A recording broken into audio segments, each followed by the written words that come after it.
লৈ এতিয়া আৰু ধুনীয়াকৈ বলটো ৰাখি গোটেই লোকেশ্বৰ কুমাৰে তীব্ৰগতিত দৌৰিছিল যদিও আয়ত্ব কৰিব নোৱাৰাত সানেই লাহেকৈ আগবঢ়াই দিছে বলটো।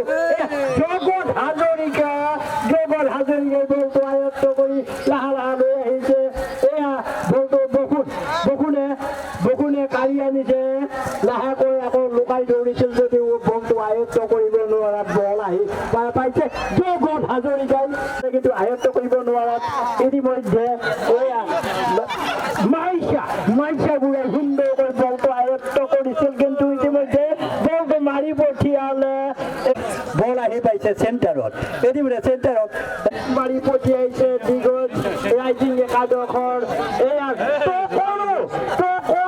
আৰু ভদ্ৰঈশ্বৰৰ মাজত আমি দেখিবলৈ পাইছো ৰেফাৰী ননৈবৰীয়া ফুটবল দলৰ আয়ত্তত বল। এয়া পুনাৰাম কুমাৰে সুন্দৰকৈ বলটো লৈ গৈছে, কিন্তু আয়ত্ত কৰিব নোৱাৰাত ইতিমধ্যে লোকেশ্বৰ কুমাৰে লাহে লৈ আহিছে। ইতিমধ্যে ননৈবৰীয়াই সুন্দৰভাৱে আমি মহৰ্ষি বাদক দলক ধন্যবাদ আৰু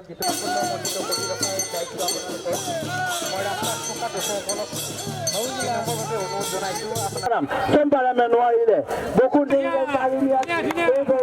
নোৱাৰিলে বকুনে আকৌ দৌৰি গৈ পেলাই ইতিমধ্যে মাৰি পঠিয়াইছিল যদিও এই বলটো ইতিমধ্যে ইন্দ্ৰ কুমাৰে বলটো দুইবাৰ তাৰেলি খাই পৰা। হয়, আমি আজি ২৭ বছৰ ধৰি ইয়াতে বৃদ্ধসকলৰ বল খেলখন খেলি আহিছোঁ। আমাৰ যিবিলাক বন্ধু বান্ধৱ আছে সকলোৱে মিলি আমি এই খেলখন খেলোঁ আৰু ইয়াত আমাৰ আনন্দও আছে। সকলো এই দুখ কাতৰ পাহৰি আমি ইয়াত আহি সকলোৱে গোট খাই এই খেলখন অতি আনন্দৰে খেলি ৰাইজৰ মনত এটা সন্তোষ দিব পাৰিছোঁ। মোৰ বয়স এতিয়া প্ৰায় ৭৫ বছৰ বয়স হৈছে। আমাৰ সমবয়সীয়া গোটেইখিনি মানুহে আজি প্ৰায় ২৭ বছৰ আগৰ পৰা আমাৰ বৃদ্ধ খেল প্ৰতিযোগিতা ইয়াত চলি আছে। আচলতে বৃদ্ধ লোকসকল ৭০ৰ পৰা ৮০ লৈ আছে আৰু দুই একোজন ৬০ বছৰীয়াও ইয়াত আছে।